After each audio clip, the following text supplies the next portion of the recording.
Anchors of Queer News Tonight, and this evening we discuss the queer headlines. Pornhub has launched Pornhub Sapphic, a new platform for lesbian, bisexual, and non-binary audiences, offering women-centered adult content and no male-focused advertising. A Manhattan man faces hate crime charges after allegedly assaulting a fellow subway rider with anti-gay slurs in Harlem, leaving the victim hospitalized with facial injuries. Kenya's High Court rules officials must allow gender marker changes on IDs, birth certificates, and more, calling delays unconstitutional. Chicago's LGBTQ leather and pup communities are mourning Nicholas Pub Tugger Calzaretta after he was killed in a shooting. Supporters raised over $40,000 to support his husband. More than 40 LGBTQ+ and civil rights groups condemned an FCC proposal over warning labels for transgender content. The groups warn that it could stigmatize queer representation and frame LGBTQ+ identities as inappropriate. All this important LGBTQ+ news and a whole lot more this evening on Queer News Tonight.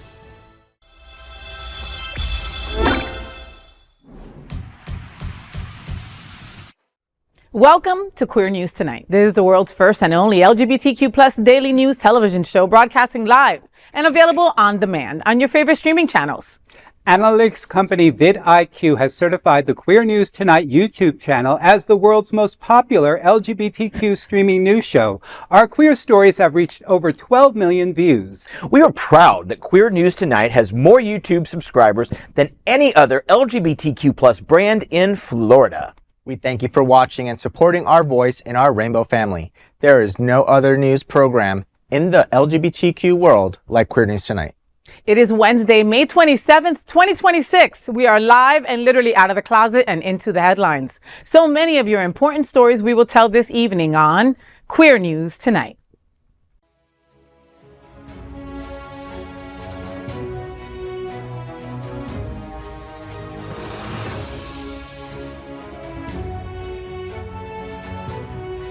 You're watching Queer News Tonight, the world's first daily LGBTQ evening news show. Welcome to the world's most important LGBTQ evening news show. Happening Out Television Network is a nonprofit 501c3 media company in the same model as PBS and NPR, but created for the LGBTQ community. Our nonprofit mission is to support the 11 pillars of our community.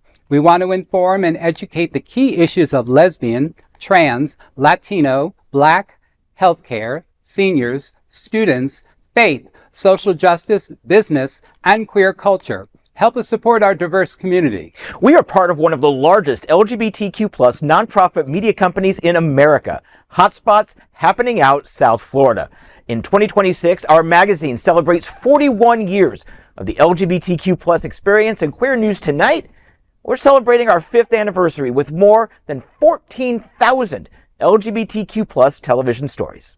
We present South Florida's major LGBTQ events, including Pride Fort Lauderdale, Stonewall Pride, and Pride Fete. Our magazine, events, television news, talk, and entertainment shows support our mission to educate the LGBTQ and broader community. This year, more than 100 community leaders will sit at this very table and share their voice as our anchors. Together, we host this show to support the LGBTQ+ community. Let's meet this evening's anchors at Queer News Tonight. Yes, the man with the best hair at the table is right here, right now. Let's welcome anchor Edward Otto Zielke, an accomplished brand influencer and marketing leader with a dynamic background in financial services and travel marketing. Edward currently serves as the Director of Marketing and Sponsorship for the world-famous Gay Men's Chorus of South Florida. He also serves on the Gala Chorus's Communications Committee. Edward, GMCSF's Invincible Pride concert is almost here. I can't believe this. It's only a few weeks away. Tell us what's happening now. Thanks. Get ready for a night of incredible music and community. Join the Gay Men's Chorus of South Florida on Friday, June 19th for their Pride concert, Invincible, at the Allreen Theater at the Broward Center for the Performing Arts. Marking the 10th annual remembrance of the Pulse nightclub tragedy, multi-generational voices will unite with guest LGBTQ+ choruses from Orlando, Tampa Bay, and Miami. The first act premieres a beautiful original requiem honoring the lives lost. The second act shifts into a huge celebration of the human spirit, focusing on strength, joy, and resilience. Prepare to feel the energy as we perform massive anthems like Katy Perry's Roar, Stand Up, Get On Your Feet, and the title song Invincible, made famous by Kelly Clarkson. The music proves our voices will never be silenced, and a bold reminder that love always wins. You will leave the theater feeling uplifted, inspired, and truly invincible. So secure your tickets right now at gmcsf.org/concerts. We are so excited. Yeah, 3 weeks away. Can you believe that we are there? And we've got such wonderful support. You know, not only do we have our Amplified season sponsor, Seminole Hard Rock Hotel and Casino in Hollywood. We've got Can Community Health. We've got the Bears of South Florida helping us. We've got Emerald Senior Care, which is a new sponsor for us. We're really excited about them. And the Wharton Foundation and Funding Arts Broward, they helped, bring a lot of this music to light. We're very grateful to them. And also just want to thank also our associate producer, Murray Stagelman, and also the VIP reception that's going to be afterwards. It's going to be provided by the Douglas Jackson Pugh and Donald K. Croxton LGBTQ Plus Trust Fund at the Our Fund Foundation. We are raffling off tickets. So go on our website, gmcsf.org. It's 2 VIP tickets to the Pride concert, and you can enter the contest there, and then you can get some photo ops with Gabe, our artistic director. I love Gabe. And just get some prime seats so you can enjoy the concert. Just going to go ahead and do that right now real quick. Yes, Let's please do that go right now, okay? gmcsf.org. Yep, go right on there. But, Edward, wow, I know that you don't take any of this lightly. What a responsibility to acknowledge the tragedy that happened at Pulse, right? And to also, be aware that Juneteenth is also the next day. Wow, this is going to be quite an event. Yeah, it's quite a program. We're honoring, like I said, the Pulse victims, but also, honoring Juneteenth because it is on Juneteenth. And that's a big part of our LGBTQ community.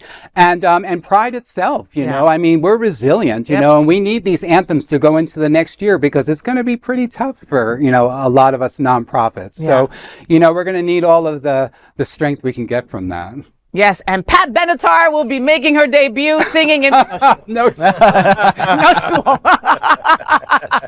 I, for one, can't wait, and I know so many people are looking forward to it. The Gay Men's Chorus of South Florida always brings us an incredible show, whatever show it is, right? They always bring it, and they always bring something new. Whatever the theme is, they go to the fullest. And so I really can't wait for this one. This is going to be fantastic, and it's only 3 weeks away, so get your tickets soon.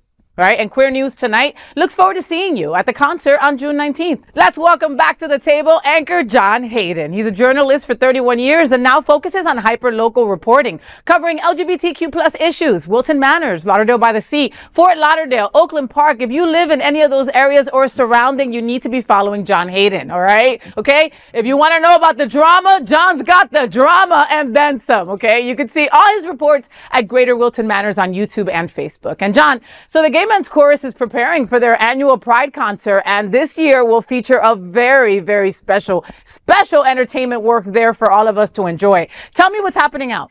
Well, Faye, I'll tell you, this year's concert is titled Invincible, and it remembers the victims of the Pulse massacre on the 10th anniversary and celebrates the resilience of the LGBTQ plus community.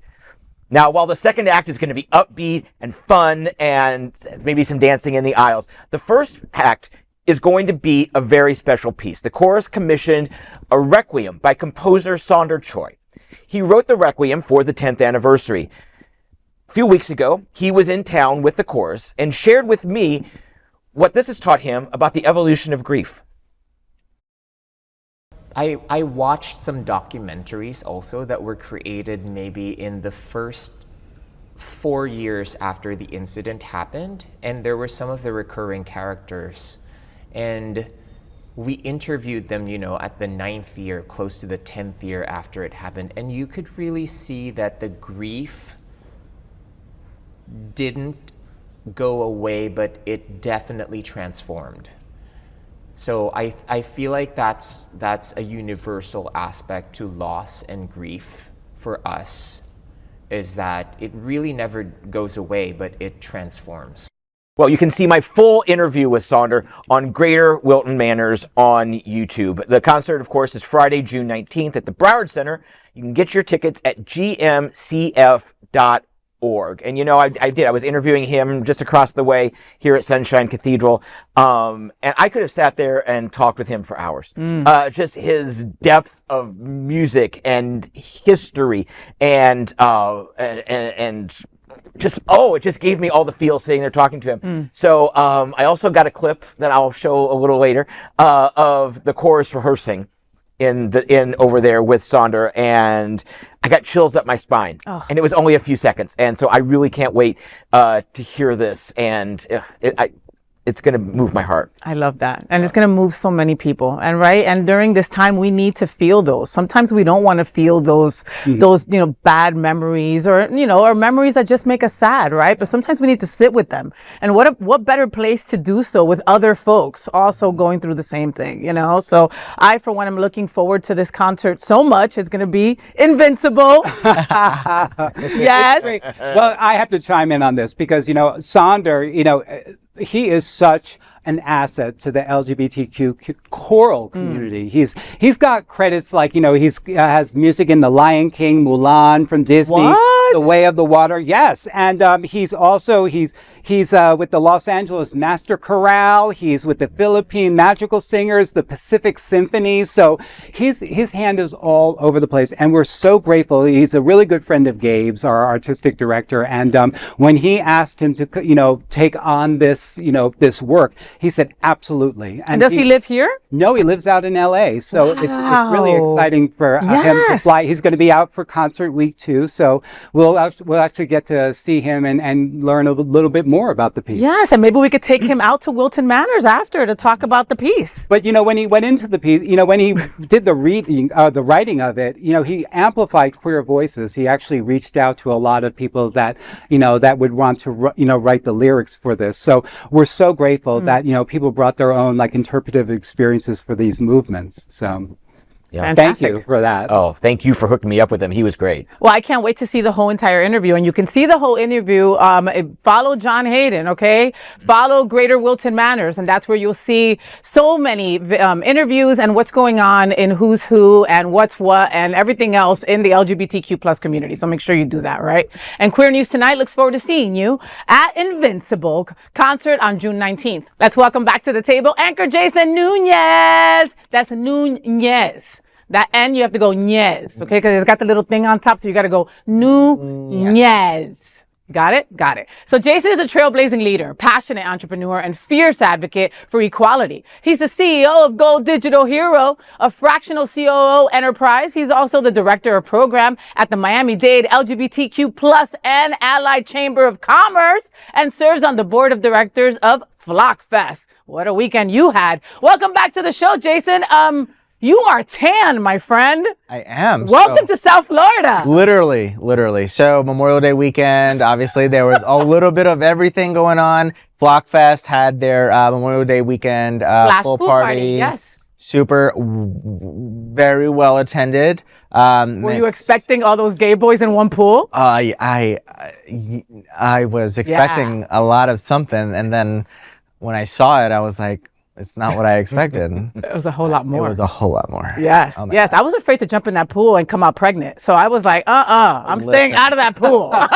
It was funny because when Kevin was doing his drone shot, I was like, there's so many people in the pool and around here, like, can you really identify people? But he did such an amazing job with the videos. Well, speaking of amazing jobs, okay, you folks down there in Miami-Dade County, I say it like I don't live there, right? Across the border. The LGBT chamber down in Miami are doing so many incredible things. Lisette, hi Lisette, love you. And Pride is here, you know what I mean? So I know that you've been busy as heck lately. So tell me about a couple of things that you've got coming up. Yeah, so June is, Pride Month. Tomorrow we have our YPN Young Professionals Network at Palace. Having the Young Professional Networks at one of the staples on South Beach at Palace. But in June, we have Real Estate Council at Palmas Residences. We're going to hear about a panel of how the economic growth is happening in Miami-Dade, which you live there, so you'll enjoy that one. Our Hospitality Council at the newly reopened Delano Hotel, Miami Beach. So that's going to be an interesting event. For the first time, we're going to have an ERG and a BRG consortium. So now with corporate America doing what they're doing with funding and with sponsorships, our ERG councils are getting together and seeing how we can work our way from both ends, have Lisette manage the CEOs and then have the ERGs work from within. So that's another one on the 18th. And then, of course, we have our Women in Queer breakfast at IKEA. So Swedish meatballs for breakfast. Swedish meatballs, I mean, baby. why You don't not? get no better. And dollar hot dogs. I mean. Literally. But we have so many more events. MDGLCC.com. Follow us. Sign up for events. As always, if you use promo code QNT, specifically for tomorrow, you'll get your ticket at $5. Ooh, I like. Super discount for tomorrow at Palace. Awesome. I don't get no better than that. Thank you to everybody at Palace, AJ and the folks over there for always being so welcoming. What an incredible place to have a mixer like that. Like on the rooftop. And we're going to be on the rooftop. So that's overlooking the beautiful ocean. I mean, that's gorgeous. All right. Make sure you follow Jason Núñez, follow the Chamber, follow the Miami-Dade Chamber, because they're always doing incredible stuff. And thank you, Jason, for being back here at the table at Queer News Tonight. And of course, let's welcome tonight's lead anchor, FayWhat. She is legendary events host, television and radio personality, and the host of Hotspot's Happening Out's The FayWhat Show. Faye, Queer Trilogy premiere and Vanguard Voice Award is set for June 11th, and you are hosting it. Tell me what's happening out. Oh, of course. So the Hollywood Art and Culture Center will host Open Dialogues, Queer Trilogy Premiere, and Vanguard Voice Awards on Thursday, June 11th at Cinema Paradiso, Hollywood, beginning at 6:30 p.m. The evening celebrates LGBTQ storytelling, resilience, and authentic voices through film and conversation. The event includes an open bar reception with Bite, the inaugural Vanguard Voice Awards, a screening of the complete Queer Trilogy, and a live Q&A with honorees and filmmakers. Honorees include Richard Blanco. Okay, you know who he is, right? He was Obama's poet, and I can't wait to meet him. Freddie Rodriguez, Nicole Stoddard, we adore her, Francesca D'Amore, and David Weaver. Space is limited. More details at centerhollywood.org. I mean, these are incredible pillars of our community, and we get to celebrate them. We're constantly talking about bad news, right? And things that people might have done wrong. It's wonderful when we're able to give people flowers for what they're doing right now, and this is one of those events, and I can't wait to be a part of it. And representing us so strong across the board. I mean, those honorees literally are who our community is and represent 100%. So, that's going to be a great event. I'm really excited to watch you host it as well. So. Oh, thank you. And, Francesca D'Amore is one of our anchors here. Oh, that's right. Another beautiful soul that we have in our community. Whenever she's on a panel or she's hosting something, I'm at the edge of my seat. Yeah. You know what I mean? Because there's always something to learn, And Nicole Stoddard. Oh my God, Nicole. From Thinking Cap Theater. Yes, she directs incredible stuff. Wink. Yeah. Oh, she's amazing. Absolutely wonderful. Well, Queer News Tonight looks forward to seeing you at Queer Trilogy Premiere and Vanguard Voice Awards on June 11th. I'm FayWhat, and let's queer up lesbian and queer women. Pornhub launches dedicated Sapphic platform for lesbian and non-binary content.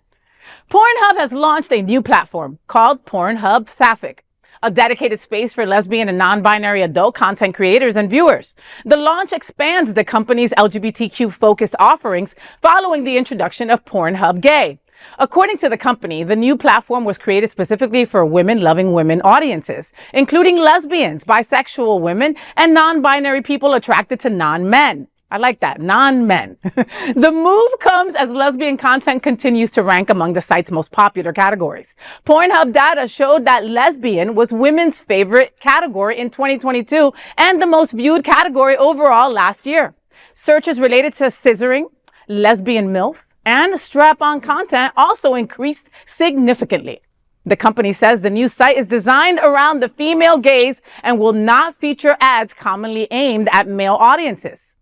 Alex Kakesi, Pornhub's vice president of brand and community, said, quote, "For viewers, it's about providing women with a dedicated place to explore and enjoy adult entertainment with their experiences and desires in mind," end quote.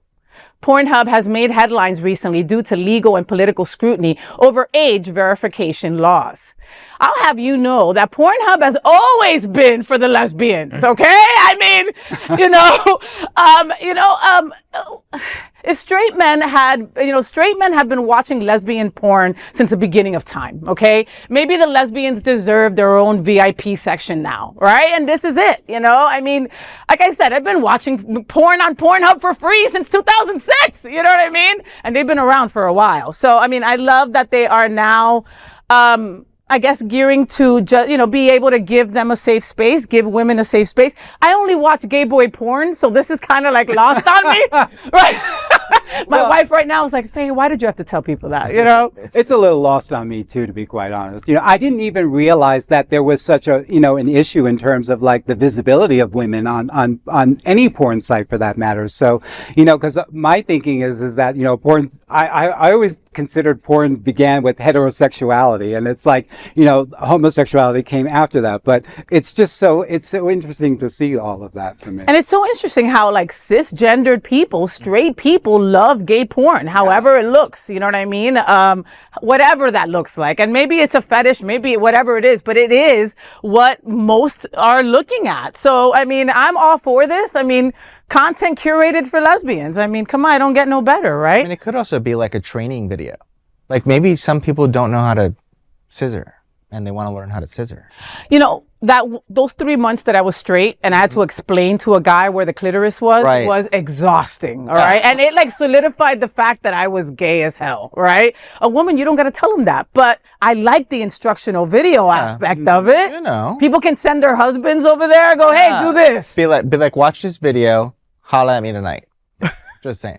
And also that they're marketing products to women too that would probably benefit, in the sexual escapade and stuff too, with creams and toys and stuff. And I think that's important. Of course. And this is just another way for folks to feel seen. John? Well, I think being seen is never been a problem on Pornhub. That part. I'm Edward Otto Zielke, and let's queer up the USA view.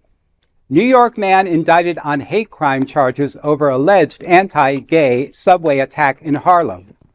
A New York City man has been indicted on hate crime charges after prosecutors said he allegedly attacked another man while shouting anti-gay slurs inside a Harlem subway station.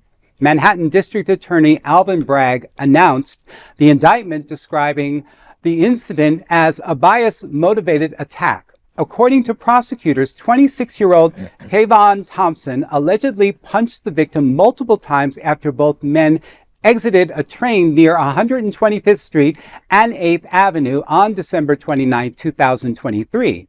Authorities said Thompson repeatedly used homophobic slurs during the assault, which reportedly left the victim with facial injuries that required hospital treatment.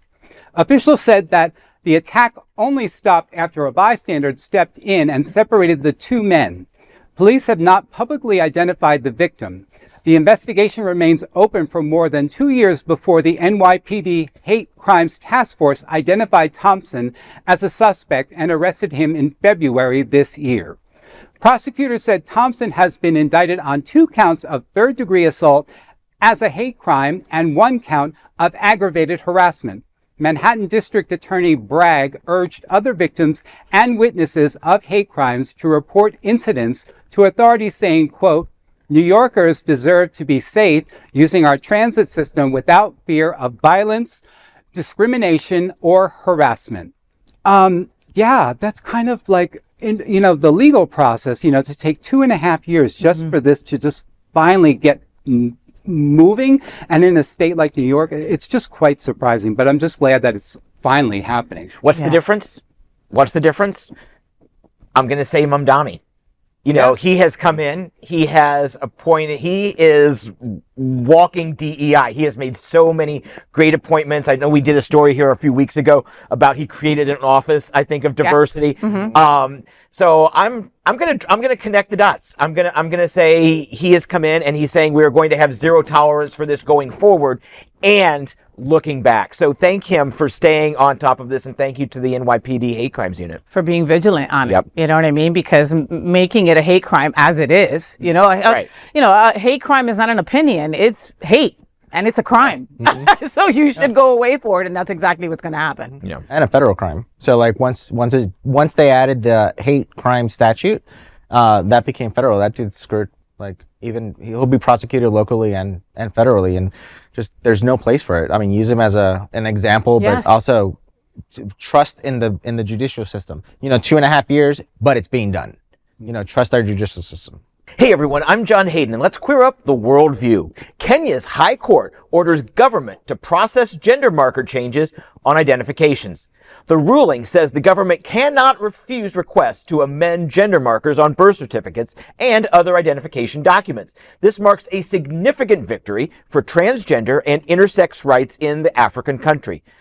The case was brought several years ago by 3 transgender activists who sued officials for failing to issue amended birth certificates. Government officials, including the Attorney General, argued against the lawsuit, saying, quote, "A person's gender is based on fact, not feelings. And the plaintiffs at birth were registered and named based on their gender status," end quote. Well, despite that, the High Court issued the ruling in favor of the queer community, saying, quote, "Constitutional rights cannot be delayed over administrative convenience." The Registrar of Births and Deaths and other government agencies are to begin receiving and reviewing applications for gender marker changes within the next 60 days. Kenya's intersex rights law took effect in 2022, and in February of 25, the government announced intersex people could receive birth certificates with an I gender marker. Advocacy groups welcome the ruling, calling it a major step towards equality, dignity, and legal recognition for transgender and intersex rights. This would be a huge story if it were in America. Because we're taking steps backward. But the fact of where this is happening in Africa, which is not known as the most LGBTQ plus friendly place on earth. So to see this and to see their high court, which is just amazing to me. So yay, Kenya, and good on you. That's progress. It is. Right? It's progress, and it's beautiful to see that. Kenya said bureaucracy is not more important than human dignity. Meanwhile, some politicians over here still act like pronouns are a national emergency. The people in Kenya are moving forward, and this brings me joy. Hopefully the world takes a look, and hopefully we keep an eye on that. Because if Kenya could do it, then let's keep doing it across the globe. I mean, let's give the rights due. Yeah, U.S. going backwards. What an embarrassment to our country. Yeah, and you served this country, so that's got to be tough for you to say those words. I'm sorry to veer off, but I mean, that was my. Yeah, like I saw you take like a breath and say it. It's like. Yeah, I mean, when my existence is also like my introduction, my bios and everything is served, retired, 25 years in the military, 23 years in the military. It's just like to be affiliated with our country now. I almost don't want to tell people I served. Sorry. Yeah. Now that I've told the world over and over. Appreciate you. Right. Yes. I'm Jason Núñez, and let's queer up the USA View. Gay man allegedly killed by husband's former partner. Community raises money to support the spouse. The Chicago queer community has raised more than $40,000 for the husband of a gay man who was fatally shot by his spouse's former partner. The killing took place after years of alleged stalking and harassment. A GoFundMe campaign was created to support Cameron Prather, the husband of 37-year-old Nicholas Pup Tugger Calzaretta, whose killing has shaken Chicago's leather and pup communities. According to prosecutors, Calzaretta was walking his dog in Chicago's Edgewater neighborhood shortly before 7:20 a.m. on May 14th when 53-year-old Amar Husamo approached him. Witnesses told investigators Calzaretta yelled, "Leave me alone," and tried to run before he was shot multiple times. Authorities allege Husamo then turned the gun on himself, but survived. He is charged with first-degree murder and aggravated unlawful possession of a weapon. Court records cited by the Chicago Sun-Times show Calzaretta sought a protective order against Husamo in 2023 during divorce proceedings. The filings accused Husamo of repeated harassment through social media, dating apps, and Calzaretta's workplace. Calzaretta was widely known as Pup Tugger and was a founding member of the group Windy City Pups and Handlers. You know, it's crazy when our community is killing our own, but also relationships, heterosexual, homosexual, like relationships period, you never know. You never know how one is going to end. You know, what was it that triggered Husamo? I mean, nobody cares. Like, why would you go out and kill somebody? But what triggered him? Is it the jealousy? Is it infighting in our community? Like, you can't have me, you can't have anybody. But then again, heterosexual couples do that too. Yeah. So this is super sad. I'm super excited and proud of our community. They came together and they're like, hey, this is one of our own, because we know the current climate of the judicial system, our current government is not going to support him as a spouse.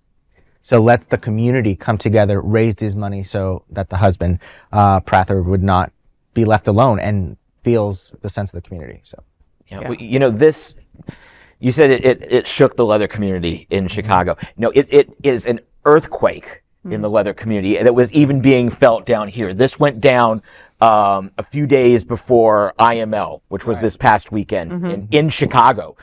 So like it was already the epicenter of the leather community. People here knew him.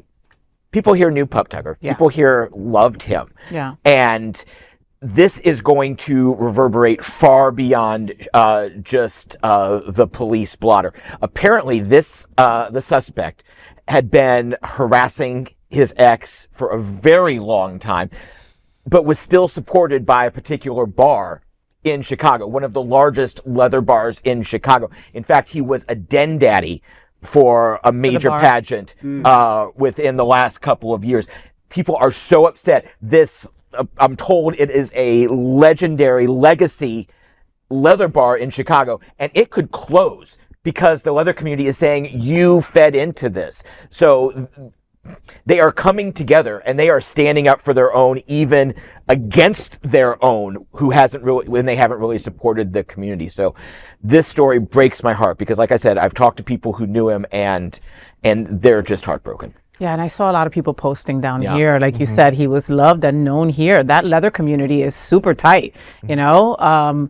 And it's just crazy, you know, mental health is so important, you know, and like, we know, we love people, we have relationships with people, and then we still kind of trust them. Like we got to be careful, you know what I mean? Like you said, he was having issues with this man for a while, right? And we're less likely to report things like this, okay? Where cisgender heterosexual people usually are, call the cops, let's have a paper trail. We're not usually those people to do that, you know? And when it comes to relationships and things like this, you have to call the cops. You have to have a paper trail because God, you know, I mean, this poor guy, my heart breaks for him. Like my heart breaks for him, for his family, for his friends, for the leather community in Chicago, for everybody at IML that was affected before they took a stage, before they sat down, you know, they already were feeling it, you know, yet they still were able to go through with it. That's community. That really is, you know, and I'm so glad that the leather and pup community came up and supported them, you know, because a real queer community doesn't just party together. We protect each other. We fund each other and we carry each other through grief just like this. I'm FayWhat, and let's queer up the USA view. LGBTQ plus groups oppose Federal Communications Commission's discussion of warnings for trans TV content. More than 40 civil rights, free expression, and LGBTQ plus advocacy organizations, including GLAAD, Human Rights Campaign, PEN America, PFLAG National, and Lambda Legal, are pushing back against a new inquiry from the Trump administration's Federal Communications Commission. The inquiry could lead to warning labels for television content featuring transgender and non-binary people.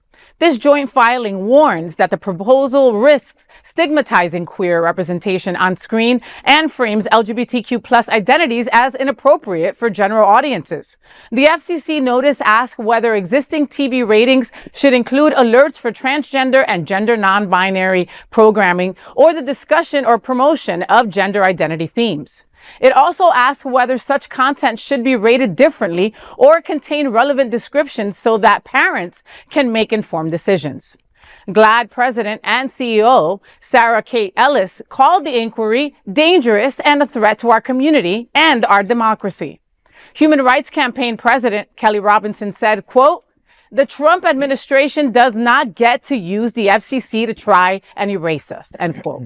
The commission will continue accepting public comments on the proposal through June 22nd. A warning label? Really? For trans people existing on TV? What's next? A parental advisory before seeing a lesbian at Home Depot? I don't get it. Queer people are not a horror movie. Calm down and change the channel if you don't want to see trans people on your TV. But the children!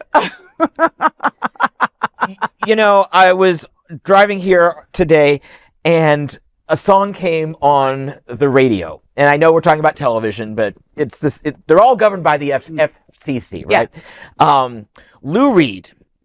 Holly came from Miami, FLA, hitchhiked her way across the USA, plucked her eyebrows on the way, shaved her legs, and then he was a she.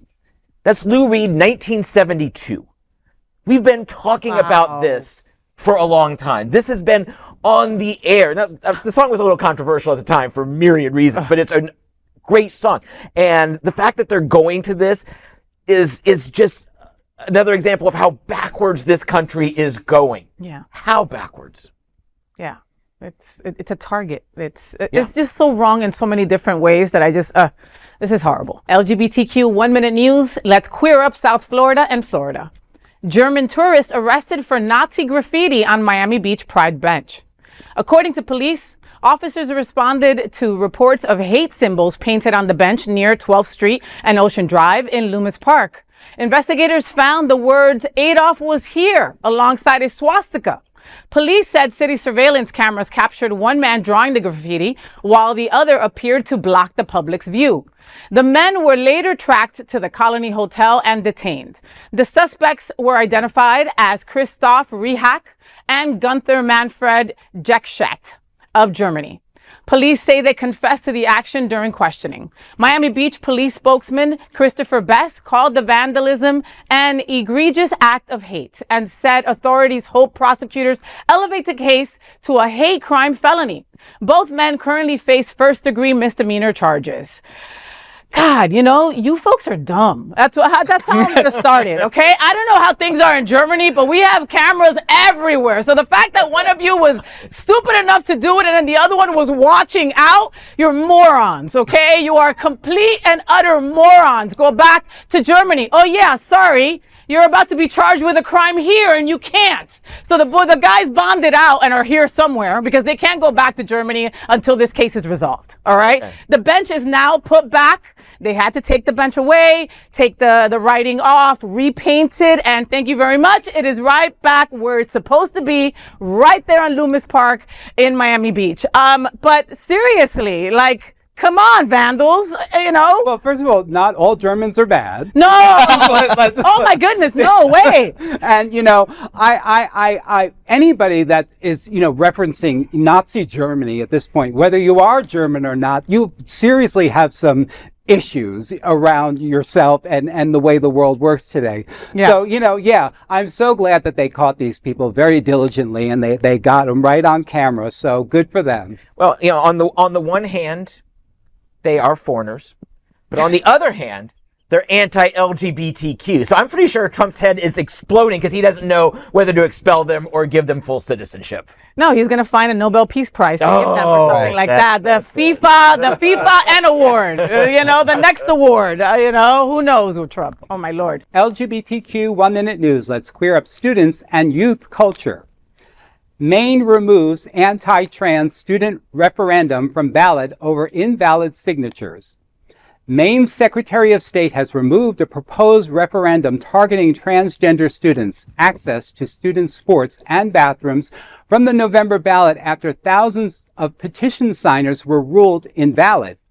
The measure, backed by Protect Girls Sports in Maine, sought to require public schools to limit bathroom and sports participation based on a student's sex assigned at birth. Secretary of State Shenna Bellows said that staff found over 12,000 signatures could not be counted. As a result, the petition fell a few hundred signatures short of a required number to qualify. Petitioners have 10 days to appeal. The ruling comes as multiple U.S. states continue pursuing restrictions on transgender students in sports and school facilities. It's just amazing to see the lengths that people go. I mean, 12,000 signatures. I mean, were we like padding that? I would think. I don't know. I mean, right? Oh yeah. Well, it's common. You never get just to the limit. Yeah. You know what I mean? You've got to go over. And fortunately, this time they were able to disqualify a whole bunch. An interesting twist on this, the Secretary of State who voided these signatures, also the Democrat running for governor. Oh, Wow. This what a coincidence. November. So, so this demotivates, this neutralizes a threat that could bring a lot of stupid conservatives out to the polls and energizes her base. So well done. Well done. Kudos to you.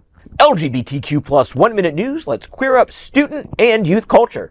California school faces backlash over OnlyFans comments about student athletes. Two trustees with the Temecula Valley Unified School District are facing backlash after making comments about members of a high school water polo team celebrating at a baseball game. The controversy began after members of the Temecula Valley High School water polo team went to a baseball game in between swim meets on April 28th. The students removed their shirts, check them out right there, lowered their pants to reveal the Speedos, and had the letters B-E-A-R-S, and someone with an apostrophe, painted on their chests while cheering on the team.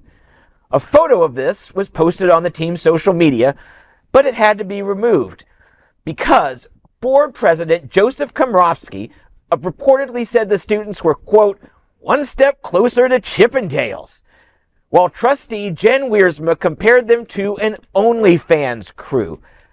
The parent of one of the members of the water polo team called the remarks inappropriate and demanded apologies and resignations. Gee, you think? These are high school kids. These are high school kids that are being sexualized Oh my God. by the people that are in charge, literally trusted with making sure they're safe. They're disgusting. Yeah, that was bad thinking. You know, you don't, represent your school, your organization, and post photos that, very, very, looking like that, just swimwear and stuff. Of course people are going to comment, and of course people are going to say things. So, yeah. But they're high school kids in swim trunks. You should not be commenting anything aside from, I hope you win the next, whatever it is, the swimming thing. You know what I mean? Or that should be it, Yeah. Wow. LGBTQ 1 minute news. Let's queer up trans rights. San Francisco YMCA updates women's locker room rules after complaints over trans patron. The changes in the guidelines are made following complaints from some members about a trans women's patron's conduct in shared changing spaces. The Stonestown Family YMCA has introduced new signage outlining expectations around nudity, privacy, and appropriate use of shared spaces. The updated rules state that nudity should be, quote, discreet, limited, and brief, end quote, and allowed only when actively showering. Members are also instructed to maintain personal space and respect others' privacy in common areas. The YMCA has not publicly detailed the specific incident that prompted the changes. The right-leaning publication Daily Mail reports that patrons complained to the gym about a transgender woman exposing pre-op privates in the locker room. The revised guidelines also include instructions on supervision requirements for young children. The policy remains aligned with California law, allowing people to use facilities consistent with their gender identity. I mean, unless you're at a gym in Wilton Manors, I'm not sure you just walk around common spaces grabbing people or like touching people. And this is just, where are they going at with like, to what extent are they changing all the policies and rules at a YMCA, at a family event? Okay, but at a YMCA in San Francisco. I've been to this YMCA when I lived there. You know, this just seems a little odd. It seems like a very irate Karen got somebody's attention, and then here we are right now telling this story. Yeah. Like they said, they don't give the details, and I don't want to sound like a creepy voyeur or anything, but this story really needs a little bit more context. They need to give us some, because I just want to know, is it the trans person's conduct or their presence? And that's the issue that really needs to be sorted out. 100%. Because, I mean, come on. I really doubt that this person was changing and decided to just, you know what I mean? Hey, baby! Like, you know what I mean? Like, I mean, come on. To have to bring you guidelines to this degree is a little much. But like you said, John, there's definitely more to the story. LGBTQ 1 Minute News. Let's queer up gay culture. Queer designer Louis Gabriel Nucci brings high fashion to OnlyFans. OnlyFans is expanding beyond adult content with a new collaboration featuring queer menswear designer Louis Gabriel Nucci, known for dressing stars including Pedro Pascal, Connor Story, and Alexander Skarsgård. He is creating a capsule collection designed for the official OnlyFans merchandise store, which is expected to be released later this year. The partnership kicked off at Paris Men's Fashion Week, where he also revealed a first look at the exclusive collection. Talking about the new collection, Nucci told Out, quote, "There is no nudity because I don't want to show people naked," end quote. The designer said he intentionally avoided explicit material often associated with the platform. Come on, Louis, make some noise. What's going on? This is your chance to show beautiful body parts and say that it's art and say that it's my designer pieces. But I'm here for it, okay? I'm here for it, okay? If it's anything that's directed to our community, I'm going to entertain it and buy a piece, you know? It's very innovative, just for an OnlyFans, just to break out and to, offer merchandise in a store. That's fantastic. And to bring in a designer as caliber as him. Yeah. It's absolutely fantastic. It's brilliant. That's a smart way of entrepreneurship. Yes. If you want to join the Miami-Dade LGBTQ plus and Allied Chamber of Commerce, please let me know. This story makes my brain hurt. Like, more clothes, less nudity on OnlyFans. I don't know. I don't understand. Overload. But honestly, if anybody can make this successful, it's OnlyFans, okay? We all remember Andrew Christian. Oh, yeah. Yeah. God rest his soul. Oh, pobrecito. Poor guy. Yeah. As a nonprofit LGBTQ media organization, we would like to thank our viewers for supporting our mission to tell the stories of the queer community. We'd also like to thank the generous support of Jets Pizza. Jets is the LGBTQ community's most popular pizza in South Florida. Take a look around these streets. Do you really think we woke up one day and said, yeah, the world needs more pizza? Nah, just a better one. Better, like the world's best pizza. Jet's Detroit-style pizza. Hand-pressed and baked to the thickest, crispiest crunch. You're welcome. Now visit jetspizza.com and save. Click on hot deals for special offers in your area. Jets, better because it has to be. These are today's headlines from Queer News Tonight, and our anchors represent the best of our LGBTQ plus family. If our community is important to you, share this news with your friends and family. Don't forget to join the conversation on your favorite streaming platform. Queer News Tonight is the only live LGBTQ plus digital television show in the world that is out of the closet and into the headlines. We need your support. If our community is to grow and thrive, we must tell our stories and bring them to the attention of the broader world. This is the only place in the world that tells these types of LGBTQ stories in motion and sound. That is the passion of Hotspots Magazine, Happening Out Television Network, and Queer News Tonight. That's right, and I'm your anchor, FayWhat, and I thank you for joining us on behalf of my fellow LGBTQ anchors here at Queer News Tonight, including Edward Otto Zielke, John Hayden, and Jason Núñez. Everybody. Núñez. Perfect. We'll see you daily at 8 p.m. to our LGBTQ plus world. We wish you a good night.